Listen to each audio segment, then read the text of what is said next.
the nation at 313-646-3375, 646-3375. Brother Sanford, tell us, what type of woman is your aunt?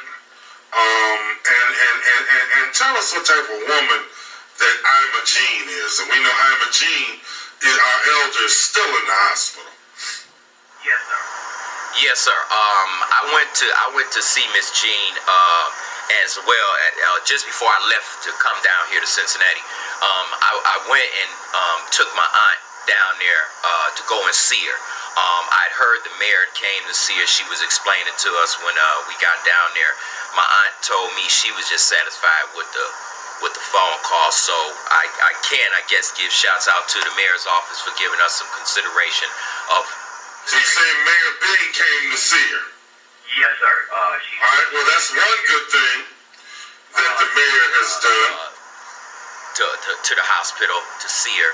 And my aunt, she, both of my aunt, because really, technically, how she's became now a part of my family, Miss Jean, is because my son and her niece just had a baby September 11th. So I'm a grandfather to Deontay Javon Miles, who's my brand new grandson, and that is her great nephew now.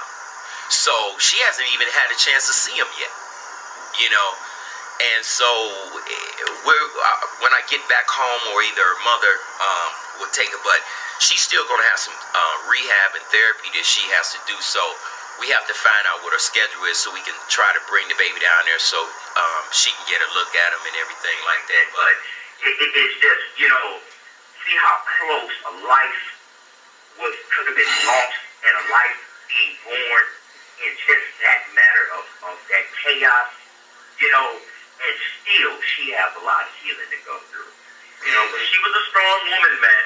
She was a strong woman, brother. Let me tell you, they put a whooping on her, but she had to put a whooping on somebody. You know, somebody got some type of wound, some type of marking, you know, because she didn't go down without a fight. Yes, sir. And that's the thing. I just had a partner of mine whose auntie and grandmother, I'm sure that the citizens out there are familiar with the two ladies that were attacked by this young man out there at King Cole's on Woodward and Claremont. Mm-hmm. That was a good friend of mine's mother. That was like my mother, my sister, you know, because I know these ladies for many, many years. But to see that, and to see that videotape of this guy, I mean, it's discombobulated in the mind argument. Right. Because I don't know why does it keep going on the way it keeps going on in such a furious manner. And we keep saying it. You know, you can see shows of mine where I indicate that we got brand new police cars out here. I'm showing and depicting the brand new ambulances that we have out here. We got too many activities going on in the city of Detroit and not enough revenue. Let's pause and pump brakes on downtown for a minute. Downtown is beautiful enough. You can fry egg on downtown's grounds, but you can't go fry no eggs and bacon over here on Liquid and Pingree. You understand what I'm saying? Hold on a minute, Sanford. Let's try to take a call. Okay. You know how to do it, Gabriel? Hold on. How do we put a call on with our brother? Hold on a minute, Sanford. For those of you tuning in, you're watching Comcast 20, also TV 33 UHF, and we're broadcasting to you on the Stand By World. This is your man, MrSan44Man. He want to stand by and do take some calls, so that's what's going on. You're tuning in to Trey Roth Show, only on YouTube. Yeah, we ready for the call? Okay, hold on, Sanford. Let's get this other call on with you. Okay, good evening, caller. Hey, Brother Malik. Can you speak up a little bit? Hey, can you hear me? Yes. Okay, this is Harvey, man. How you doing? Yes, sir. I'm feeling the brother's pain, man, about the elderly ladies that, you know, the guys came into and you know, we just, you know, it's just a shame that we, you know, we have some brothers that's, you know, come to this low point. And I really think that there should be some special laws for those type of crimes. rapes, molestations, abuse. We got to do something within the laws to severely deal with these people. Other than that, I don't know what we could do except unite and really create a strong front against these type of crimes. I know that I'm doing all I can as an individual to make sure I stand straight up and be accountable in the community. That's why I became an independent distributor of African Easy Silk. And I just want the senior citizens out there to know that when you're dealing with me, if you call me out, this is one young brother that you won't have to worry about.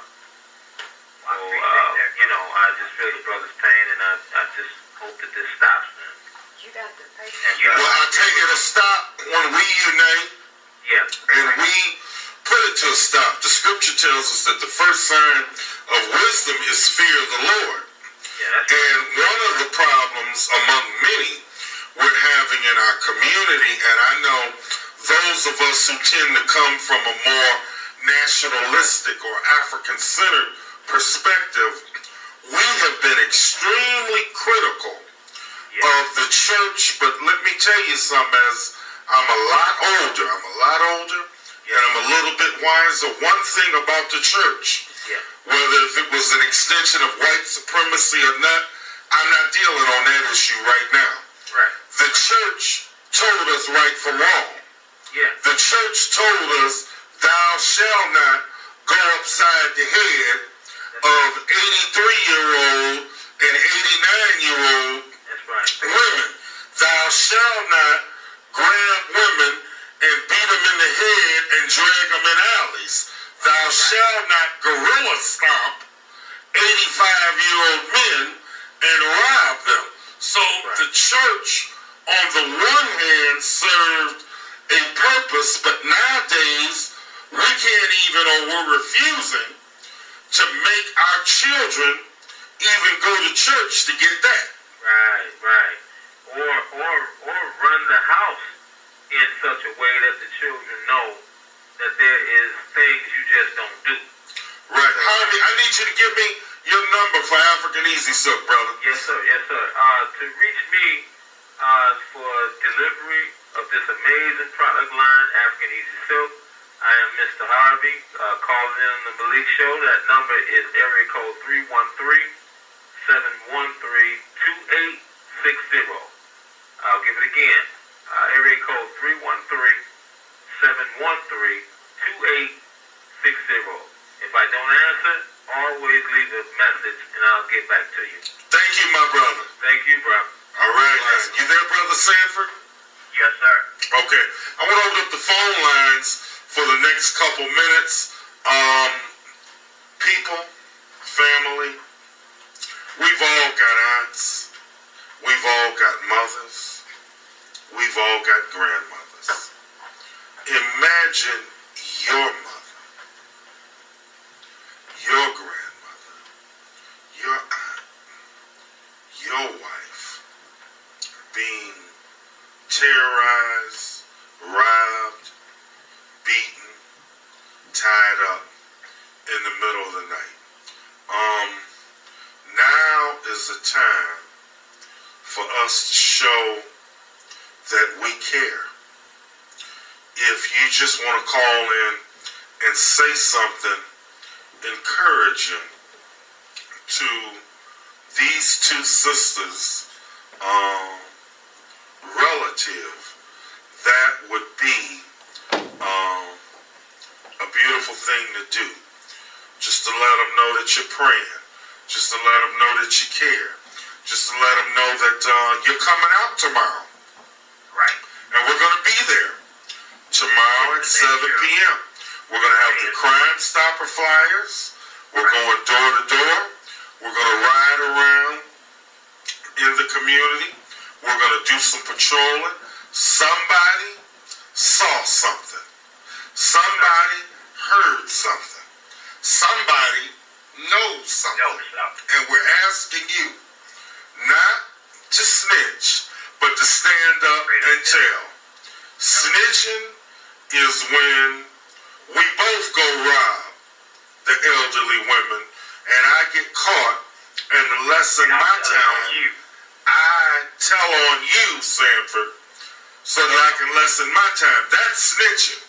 But if I heard of something, if you told me you did it, if I saw you, and I call the police, I call Crime Stoppers, I get involved, I say this is wrong, that's not snitching. That's being a good human being. That's being a good citizen. If you see a crime or know about a crime, don't snitch. Just tell. So I want to open up the lines. And to also your audience out there, if they don't feel comfortable in this media age, media moves on an instantaneous basis, just like that. I'm on Facebook, I'm on Twitter, I'm on YouTube. Drop me a comment, MrSan44Man, Detroit Raw Show. You can check out my shows. I keep it going through social cam. So there's multiple ways that these cats can be dealt with. Now I'm out here on these streets every day with the citizens, and I'm getting a lot of mixed vibes about a lot of things. But as you say, Brother Shabazz, somebody out there know, somebody out there done heard, somebody out there done seen. And that's all I'm asking, is to tell what you know that can help put this puzzle together. When I looked at Miss G, to see that lady's nose broken, her eye, at the time I didn't even know her nose was broken because I was so focused on the way they beat her left eye in.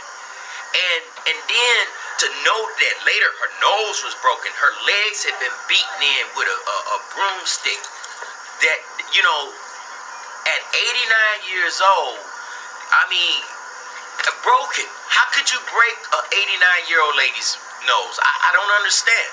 So what you're saying, Sanford, is some heathens broke in the middle of the night and punched an elderly woman, our great-grandmother, in the nose, broke her nose, punched in the eye, tried to break her legs. Yes, sir. That's a shame, bro. She resisted in her own home. Right. See, that's what these seniors don't understand. The more you resist, they just feel scared. If I resist, you're going to beat me to death. If any resistance, because some of these cats got to come months before. You got to use your own mind, your own wisdom. I ain't saying go put your life on the line. But if you want one-on-one, hey, resist. And I guarantee you, they'll get up off you. Because like my friend that's auntie of them, that's out there in